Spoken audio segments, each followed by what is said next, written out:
시청자 여러분 안녕하십니까? VOA 모닝뉴스 시작합니다. 미국 정부가 주한미군 규모를 현행 수준으로 유지하고 한반도에 순환 배치해온 아파치 공격 헬기 부대 등 일부 부대를 상시 주둔 부대로 전환하기로 했습니다. 전문가들은 북한과 중국을 견제하기 위한 한국의 전략적 중요성을 확인하고 일각에서 제기됐던 주한미군 감축 우려를 해소한 것으로 평가했습니다. 첫 소식 조상진 기자가 보도합니다. 미국 국방부는 29일 조 바이든 대통령 취임 후 처음으로 해외 주둔 미군 배치에 대한 검토, 즉 GPR 결과를 공개했습니다. 이에 따르면 미국은 한반도에 순환 배치해온 아파치 공격 헬기 부대와 포병여단 본부를 상시 주둔 부대로 전환하기로 했고, 일각에서 감축 우려가 제기됐던 주한미군 규모를 현행 수준으로 유지한다는 입장을 확인했습니다. 마라 칼린 미국 국방부 정책부차관 대행은 이번 검토 결과에는 인도태평양 지역에서 중국의 잠재적 군사적 공격을 억제하고 북한의 위협을 막기 위한 동맹 간 협력 강화를 위한 요구가 포함됐다고 밝혔습니다.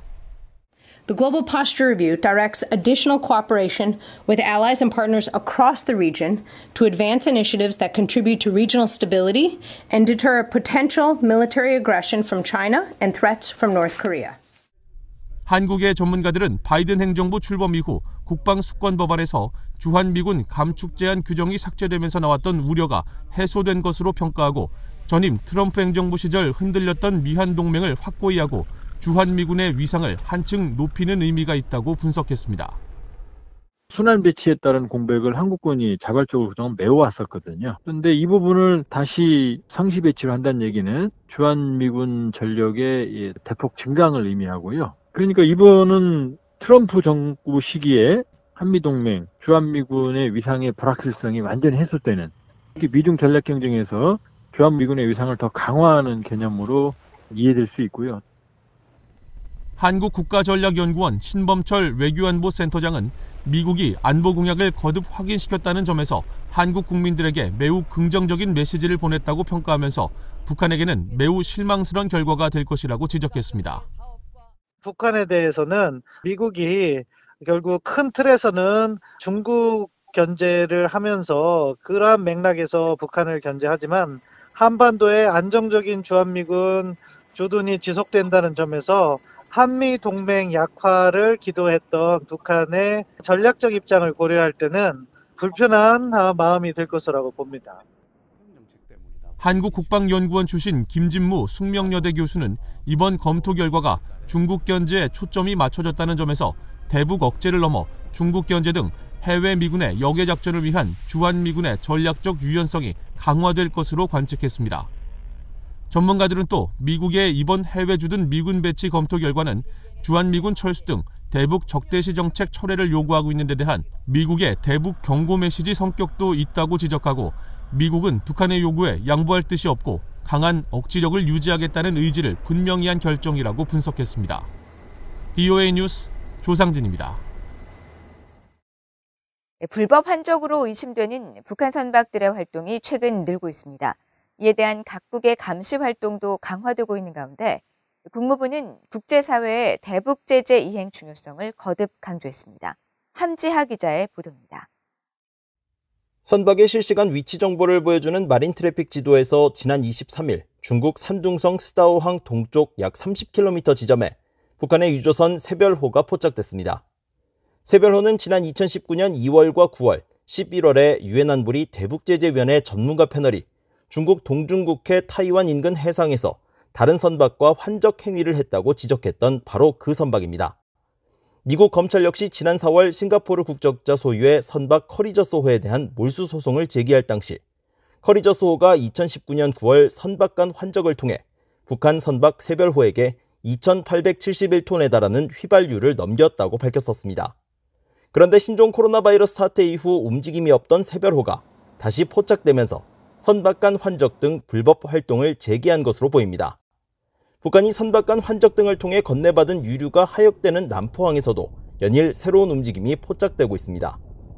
1일 단위 위성사진 서비스 플래닛랩스가 남포의 해상 유류 하역시설 일대를 촬영한 위성사진을 보면 지난 27일 이 지점에 약 70m 길이의 유조선이 발견됩니다.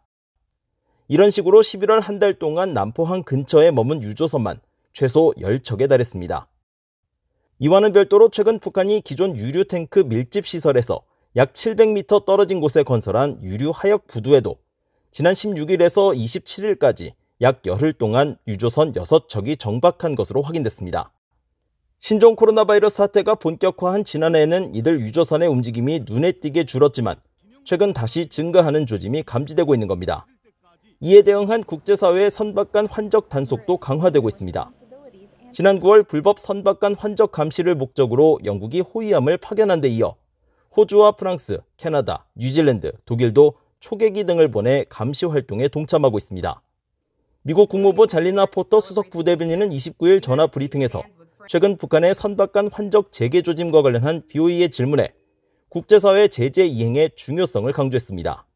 It's important for the international community to send a strong message and also a unified message that the DPRK must halt provocations, abide by its obligations under the UN Security Council resolutions, and also engage in sustained and intensive negotiations with the U.S.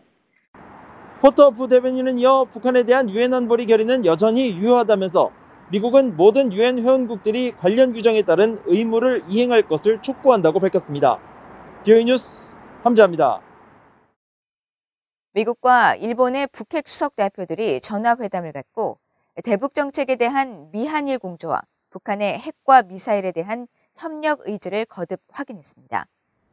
성킴 미국 국무부 대북 특별대표와 후나코시 다케이로 일본 외무성 아시아대양주 국장은 30일 전화회담을 통해 최근 북한 정세를 논의하고 북한 정권에 의한 일본인 납치 문제와 북한의 핵과 미사일 문제 등 현안 해결을 위해 미한일 3국의 협력을 계속 긴밀히 유지해 나간다는 뜻을 확인했다고 일본 외무성이 밝혔습니다.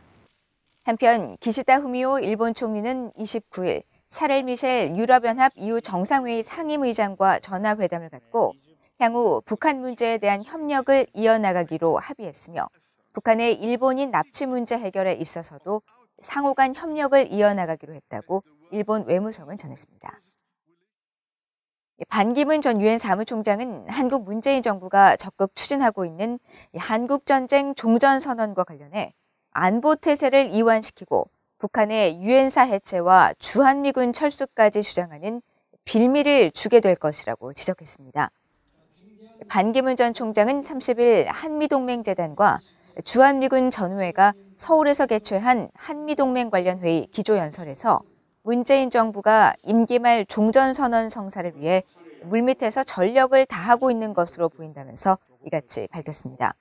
그러면서 북한인 경제난 타개를 위해 제재 완화와 외부 지원이 기묘한 상황에서 미국 바이든 행정부를 움직이기 힘들다고 판단하고 약한 고리인 한국으로 눈을 돌리고 있다면서 북한과 그동안 수많은 합의를 했지만 지켜진 것은 하나도 없으며 종전선언만으로 될 일이 아니라고 지적했습니다. 반 전 총장은 또 한국 정부가 북한과의 관계를 한미동맹보다 더 중시하는 인상을 주고 있다면서 한미동맹에 대한 문재인 정부의 혼란스러운 정책은 반드시 바로잡아야 하며 한국 정부는 북핵 문제 해결에 먼저 집중해야 한다고 강조했습니다. 앞서 한국 문재인 대통령은 지난 9월 유엔 본부에서 기조연설을 통해 한국전쟁 당사국들이 종전선언을 이뤄낼 때 비핵화의 불가역적 진전과 완전한 평화가 시작될 수 있다고 주장했으며 이후 한국 정부는 미국, 중국 등과 종전선언 협의를 지속하는 등 적극적으로 종전선언을 추진하고 있습니다. 북한과 같은 전체주의적 국가에서 생활한 주민들에게도 민주시민에 대한 개념이 분명히 정립돼 있다고 미국의 전문가가 평가했습니다. 따라서 탈북민들이 정착한 나라 정부는 이들의 시민적 자유를 보호해야 한다고 지적했습니다. 김영교 기자가 보도합니다.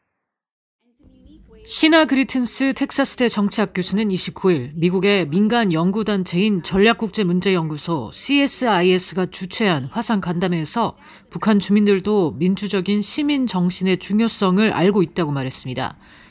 그리튼스 교수는 북한을 탈출한 탈북민들을 대상으로 조사한 결과 이 같은 연구 결과를 얻었다면서 북한 주민들에게도 민주 시민에 대한 개념이 정립돼 있는 만큼 탈북민들이 정착한 나라의 정부들이 탈북민들에게 이 같은 시민적 자유를 폭넓게 인정하고 보호해줘야 한다고 강조했습니다. But one of the things that came up very strongly in the survey results is that people who've left North Korea really prioritize what we would call a civil libertarian notion of democratic citizenship.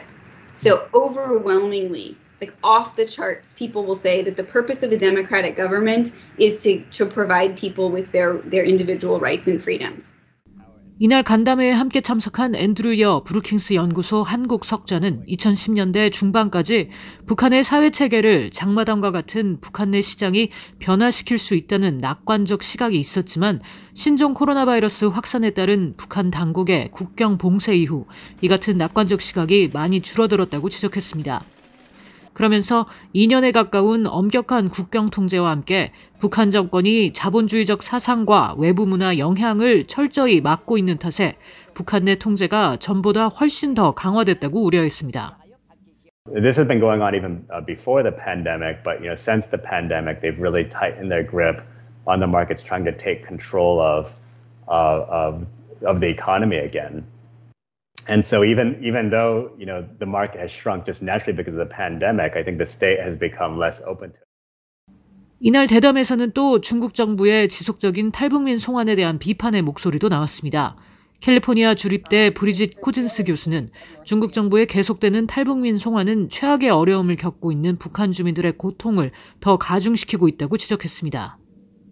And I think that that's tragic and horrible for the North Korean population, who is, number one, already very much struggling in terms of, health and society and politics as a result of a regime that many, if not the vast majority of them, did not choose. 코진스 교수는 그러면서 국제사회가 북한의 인권 상황의 심각성과 제재의 중요성에 대해 논의하며 북한 주민들을 돕기 위한 인도주의적 지원 계획을 실질적이고 구체적으로 협의해 현재 외부의 도움을 받지 못하고 있는 북한 주민들에게 지원이 전달될 수 있도록 더 노력해야 한다고 강조했습니다.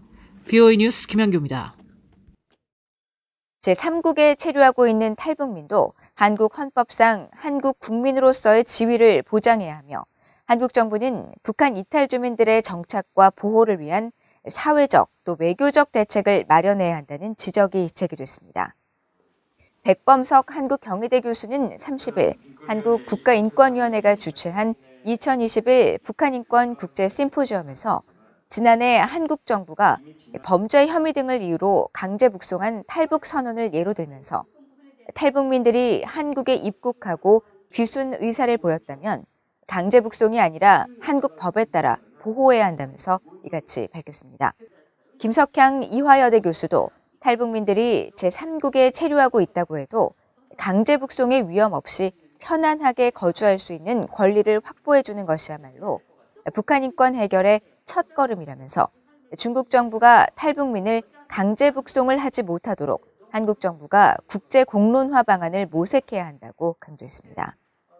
북한 이탈 주민들을 위한 여명 학교의 조명숙 교감은 북한 이탈 주민들의 정착 과정에서 인권 증진과 개선을 위해서는 탈북민과 한국인들이 상호 문화를 이해하는 문화 조성이 필요하다고 강조하고 한국 사회의 구조적 문제와 정책적 허점을 개선하기 위한 노력에 국민과 정부가 함께 나서야 한다고 지적했습니다. 이상으로 VOA 모닝 뉴스를 모두 마칩니다. 시청해주신 여러분 고맙습니다.